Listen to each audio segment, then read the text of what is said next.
Fala pessoal, seja bem-vindo a mais um vídeo aqui do meu canal, onde a gente fala sobre estratégia competitiva, estratégia empresarial. E hoje eu trouxe aqui o case de uma empresa, talvez um dos maiores cases da história de estratégia, para a gente poder passar ponto a ponto, vocês entenderem de forma bem detalhada como que uma empresa consegue criar e evoluir sua estratégia ao longo dos anos. E para começar, eu acho que é legal a gente dar uma contextualizada sobre o setor. Eu vou falar sobre uma empresa que se chama Southwest Airlines, talvez alguns de vocês conheçam, que é uma companhia aérea americana, tá? Mas antes de falar sobre ela, vamos falar sobre o setor de companhias aéreas. No mundo todo, ele é conhecido como um dos piores setores da economia para você atuar.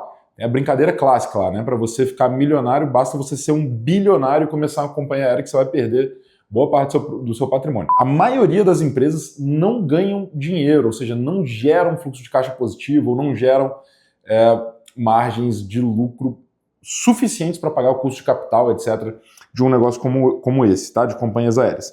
E a Southwest, ela foge muito dessa manada, né, de companhias aéreas que estão sempre quebrando, entrando em recuperação judicial, basta você olhar o caso do Brasil, elas estão sempre se fundindo, etc. A Southwest é uma companhia que até 2019 ela tinha reportado 47 anos de lucro consecutivo. 47 anos sendo superavitário, 47 anos gerando e criando valor financeiro econômico, beleza? E como que a Southwest faz isso? Sempre que eu falo sobre esse caso, ele é um caso clássico, mas sempre que eu falo sobre esse caso, tem algumas pessoas que elas são levadas a pensar que eles oferecem uma experiência premium e conseguem convencer seus clientes a pagarem mais caro por suas passagens, né? E é aí que justamente a gente começa a entender, vou começar pela proposta de valor da Southwest. A Southwest, ela começou e ela sempre teve um compromisso com a proposta de valor de ser a tarifa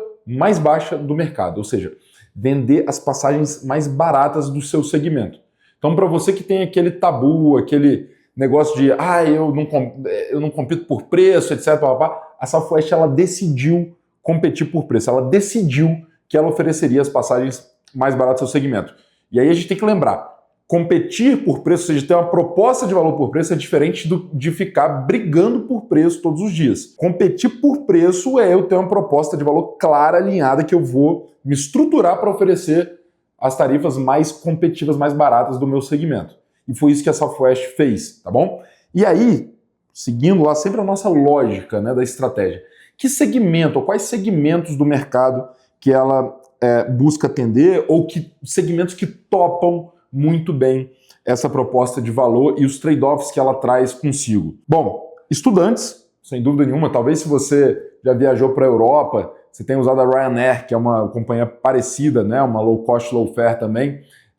Sempre eu viajei muito na minha época de estudante, que eu fiz intercâmbio lá na Europa, e os preços extremamente atrativos, eles fazem muito sentido para quem é estudante, para quem tem ali um orçamento baixo para suas viagens, né? Clientes de mais baixa renda, que topam uma experiência mais simples de voo em troca de uma passagem muito mais barata, e executivos também a trabalho, que estão ali simplesmente interessados de sair do ponto A para o ponto B, sair da cidade, sair de São Paulo e ir para o Rio, fazer uma reunião e voltar, por exemplo, sem se preocupar eventualmente se a cadeira é confortável, se ela reclina, etc. Tá? Então a Southwest ela tem públicos e segmentos muito alinhados com a sua proposta de valor e que topam não só o preço baixo, mas principalmente os trade-offs que nós vamos falar lá na frente, tá? E aí talvez alguns de vocês estejam pensando, como que eles fazem, né, que é a grande questão dessas estratégias de liderança em custo, e que também tem a proposta de valor de preço baixo na ponta, como que faz para uma empresa vender o serviço ou produto mais barato do seu segmento e ainda assim ganhar mais dinheiro do que a sua concorrência, que eventualmente está cobrando 2, 3, 4 vezes mais caro, né? Esse é o grande dilema, esse é o grande desafio. Aí é que entra, para mim, uma das partes mais bonitas e interessantes da estratégia, que é pensar a cadeia de valor. Como que nós vamos nos estruturar na cadeia de valor para criar essas vantagens competitivas. E aí eu destaquei aqui para vocês 6 pontos. Eu vou pedir depois para o time aqui colocar na tela um mapinha de compatibilidade que tem vários pontos para vocês, mas eu destaquei 6 para a gente poder comentar. Tem uma definição de estratégia, eu não sei se é da minha cabeça ou se eu li isso em algum lugar, mas estratégia é a busca por assimetrias. O que é a busca por assimetria? Quando eu estou pensando em maximizar margem, ou eu mexo na ponta de preço ou eu mexo na ponta de custo, ok? Mas nem sempre é um só. A simetria é o seguinte, pessoal, é quando eu consigo cortar, vamos supor, eu corto R$5 de custo internamente daquele produto, mas o cliente topa me pagar só R$2 a menos, ou seja, eu crio uma simetria. O cliente paga um pouquinho mais barato, abrir mão de algum atributo, mas ao abrir mão desse atributo ele me permite economizar muito. Isso é uma simetria. A outra simetria no preço é quando eu gasto, por exemplo, R$5 a mais numa embalagem, mas que me permite vender meu produto por R$10 a mais, tá? De uma maneira muito simples. E a Southwest, ela é um caso fenomenal de encontrar assimetrias, ou seja, coisas que economizam muito custo na cadeia de valor deles e que fazem o cliente pagar um pouco menos mais barato, se é que existe essa expressão, um pouco menos mais barato na passagem frente às frentes concorrentes, tá bom? Vamos começar destacando aqui, tem um muito legal, e às vezes óbvio, parece até óbvio quando a gente fala, mas a gente não para pensar. Frota padronizada. Todos os aviões da Southwest são os mesmos, beleza? Então, se a gente pegar uma Azul Linhas Aéreas no Brasil, por exemplo, a gente vai ver o modelo Grand Caravan, vai ver modelo ATR, vai ver modelo Embraer, vai ver modelo Boeing, talvez modelo Airbus, pelo menos 5 tipos de aeronaves eles têm, ok? O que ganha a Southwest, só fazendo um paralelo, não é uma crítica, tá, pessoal? Mas só fazendo um paralelo, o que ganha a Southwest quando ela tem uma frota 100% padronizada? Olha que bacana. Uma frota 100% padronizada, ela me permite ter um estoque único de peças sobressalentes, por exemplo, menos oficinas, talvez uma oficina que consiga dar manutenção de tudo. Isso aqui é capital empregado, pessoal. Quando eu tenho menos estoque, é menos dinheiro empatado, menos custo de oportunidade. Menos oficina, menos capex, menos investimento, que também empata dinheiro. Então eu consigo ter ali uma estrutura de capital, de custo relativo menor.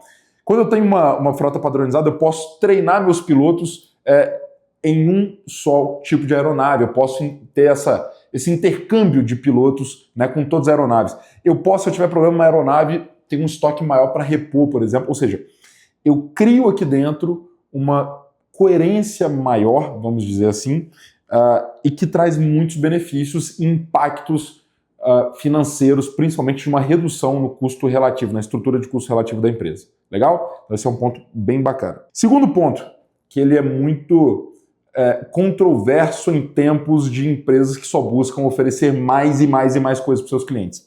A Southwest, a estratégia dela é não oferecer nenhum serviço para o seu cliente. Ela não oferece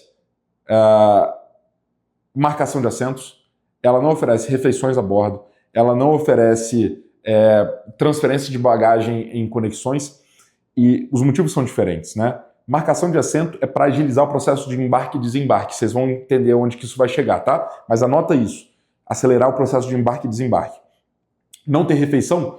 Também. Porque se eu tenho refeição, eu tenho que perder tempo tirando lixo, eu tenho que perder tempo abastecendo o avião, enfim. Terceiro ponto. Essa troca de bagagens, mesma coisa. O carrinho vai ter que ir lá no avião tirar aquelas bagagens. Eles tiram esses serviços complementares para os seus clientes, mas eles deixam claro: olha, este é o preço que vocês estão pagando por uma tarifa mais baixa. Nós vamos falar melhor disso lá nos trade-offs, tá? Mas essa ausência de serviços é como eles decidiram se estruturar nesse elo da cadeia, que são os serviços ao cliente, tá? E onde que isso vai impactar, que é o próximo ponto que eu destaquei, que é um diferencial, sem dúvida nenhuma deles, eles desembarcam e embarcam uma aeronave em 15 minutos. É o tempo em solo da aeronave, 15 minutos. Faz a reflexão, quanto tempo você demora para ver um avião aqui no Brasil desembarcar e embarcar. Eles montam toda uma estratégia, justamente relacionada aqui também a essa ausência de serviço, para agilizar o embarque e desembarque. Onde que isso impacta? Se a aeronave fica menos tempo em solo, ela paga menos também ali para os aeroportos que ela utiliza. Beleza? Imagina o custo que é cada aeronave pousando, ficando 1 hora, 1 hora e meia e saindo, né? São valores muito relevantes dentro de uma estrutura de custo. Isso é ponto fundamental na cadeia. Ponto que eu lembrei aqui, que eu não tinha notado, é uso de aeroportos secundários. O que é isso? É como se falasse assim, olha só, você vai fazer uma viagem para São Paulo, mas você não vai pousar em Congonhas, você vai pousar lá em Jundiaí. Beleza? E por que eles fazem isso? Impacto de custo relativo inferior. Pousar em Congonhas é mais caro do que pousar em Campo de Marte, é mais caro do que pousar em Viracopos, provavelmente, pousar em Catarina, em Jundiaí, onde quer que seja. Então eles sempre usam aeroportos secundários, ou quase sempre, beleza? Ponto bem legal. É o 7º ponto que estava faltando aqui. 4º ponto que eu anotei para vocês, pessoal. Agora 5º. Funcionários de solo. Olha que interessante. Os funcionários de solo, a equipe de solo deles, é a mais bem remunerada do segmento de companhia aérea. E aí a gente entende, isso é muito importante, anotem isso. Estratégia de liderança em custo não é miséria, é saber aonde alocar o seu recurso. Eles enxergaram uma simetria na equipe em solo. Falando assim, olha, se eu remunero melhor o meu time de solo, eles vão ser mais produtivos, eles vão conseguir me ajudar numa das principais missões, que é desembarcar e embarcar rapidamente uma aeronave, e isso tem uma simetria no meu resultado muito grande. Então, isso é muito bacana, eles dão participação acionária para o time em solo, para ter esse time realmente comprometido ali com a estratégia e com proposta de valor da companhia. Beleza? 6º ponto. Compra apenas no B2C. Se você quiser comprar Southwest, você tem que entrar no site deles. Eles não dividem ali suas margens com agências, nem com marketplace. Eles não têm margem para dividir. Então eles falam, olha, de novo, né, o preço que você vai pagar por uma tarifa baixa é que você tem que entrar no meu site e comprar diretamente lá. Assim eles conseguem ali, por exemplo, ganhar 5 pontos percentuais, 3 pontos percentuais, que seria o custo de uma transação através de um intermediário. Tá? Isso é muito bacana, serve para diversos modelos de negócio. Tem um último ponto que é bem diferente, bem técnico de aviação, de companhias aéreas. As companhias aéreas no mundo, elas normalmente operam com um hub. Então, se você olhar a Azul de novo, né, ela tem um hub em Viracopos. Então, os voos, quase todos, eles chegam em Viracopos e daqui você pode fazer uma conexão para ir para outros lugares. A Southwest, ela criou um sistema que ele vai ponto a ponto, criando partidas mais frequentes, mais confiáveis, tá? E com menos escalas, levando ponto a ponto seus clientes. Então isso muitas vezes acaba virando uma proposta de valor também, parte da proposta de valor ali para seus clientes, que ele não precisa fazer escala muitas vezes, e sim direto ponto a ponto, beleza? Isso é muito, muito legal. Tá bom? Então, pessoal, isso aqui torna a Southwest não só única, mas muito difícil de ser copiada. Várias empresas tentam copiar a Southwest, poucas conseguiram, inclusive no Brasil a gente já teve alguns exemplos, né, de empresas que tentaram copiar essa estratégia, mas a estratégia é isso, é um conjunto de diferenciais tão enraizado, um modelo tão amarrado, com as atividades tão compatíveis entre si, que não só torna único, mas que é muito difícil de copiar. Uma estratégia, ou uma vantagem competitiva precede dificuldade, beleza? Então sempre que você estiver fazendo algo que seja difícil, lembra, talvez isso seja bom, porque vai ser mais difícil de copiar, talvez esteja criando a sua vantagem competitiva. E a última parte aqui, pessoal, já encaminhando para o fim, os trade-offs. Trade-offs são as compensações. Reparem que eu falei da parte de valor que a companhia entrega, que é um preço muito baixo, partidas confiáveis, frequentes, ligações ponto a ponto, mas tem várias compensações. O preço que você paga lá, todo esse abatimento na tarifa, você vai pagar com outras coisas, que é aceitar uma cadeira que não reclina, que é aceitar não ter um assento marcado, aceitar não ter uma refeição a bordo, ou seja, são as compensações. É aquele princípio de que não dá para entregar tudo para o meu cliente. Eu preciso fazer escolhas sobre o que eu vou entregar e o que eu não vou entregar para que a nossa estratégia fique financeiramente equilibrada, tá, pessoal? Então, vamos lá. Perfil de cliente ideal, segmentos-alvo, check, muito check, né? Faz muito sentido. Proposta de valor única e material, ou seja, eles conseguem entregar muito check.